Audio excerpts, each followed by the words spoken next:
Like porn stars, I get why they're naked throughout the film. I get why we want them to have an amazing body. I don't get why I almost fell over just there. But with Hollywood actresses, it just doesn't make sense to me. Like they're doing reenactments of period pieces and we've got naked hot chicks throughout the whole movie. Like it just seems like a good way to get women more focused on their bodies than their futures. And some girls like to get really evangelical about that shit. You know, I'll be minding my own business at work, just nomming on a peanut butter Nutella sandwich, and some girl will roll up and be like, did you know that shit's actually bad for you?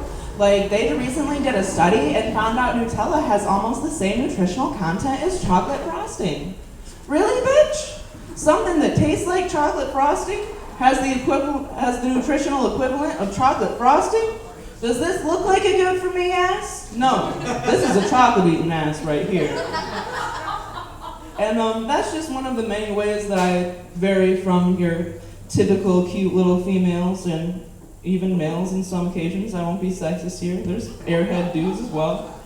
And you know, I find that when I think about like what might be out there, and the only real difference to me for when I think of God and when I think of aliens is that with aliens, I don't need concrete proof to believe that they actually exist. And, you know, it's not that I think that the concept of Christianity is messed up. I just have such little faith in so many of God's disciples. Like, those backwoods motherfuckers be driving their big-ass diesel trucks down the road, fucking chipping my window, kicking rocks up. And I just look at them like, you know, buddy, if that's what you're driving, I feel really bad for what she's riding. Whereas, you know, I'm just too lazy to even bother with trying to get dick. So I keep my hair and my life nice and simple and bangless. You know, just make things easier on myself. And bangless isn't really that bad when you think about the other lesses you can compare it to, like jobless. That is a way hungrier less than bangless for me. Tinder might prove otherwise for other people, but I get pretty hungry when I'm not getting my income coming. And when I was unemployed for a while a few years ago, I actually got desperate enough to start looking into stripping. And, you know, it's kind of hard to choose a profession where I have to not only just be naked on stage, but pretend to like it, especially when it pays barely more than I would get just to be a fucking bartender. And in some cases, pays less. Like, Grand Rapids has a lot of very low quality strip clubs. Like, there's one on Burton Street where you can get a lady to hang her C-section scar gut over the counter as she griddles you a waffle at their 24-hour all-you-can-eat breakfast buffet.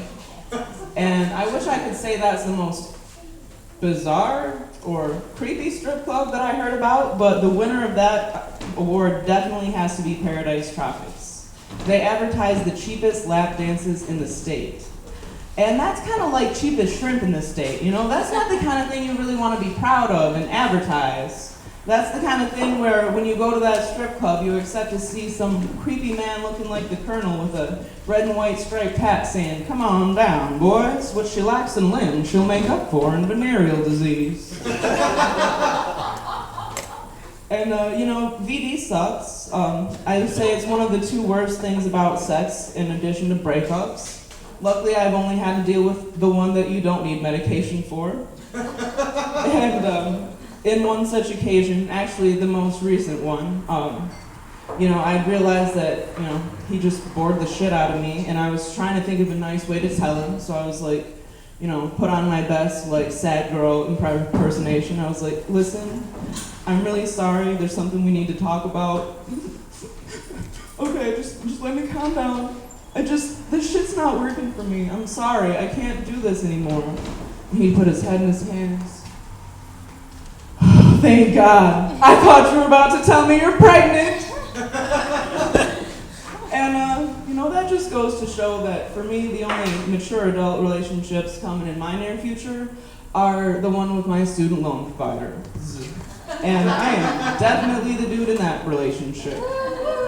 "Baby, you keep calling, you're sucking me dry. I'm giving you everything I can, boo. You got all my last paycheck. What do you want from me?" But in spite of my less than colorful relationship history, I'm going to leave you guys on the best piece of relationship advice that I can offer, and it's really worth taking into consideration. It does not matter, ladies, if that guy is taking you out. If he isn't eating out, he just isn't yours. Have a great night, Cal.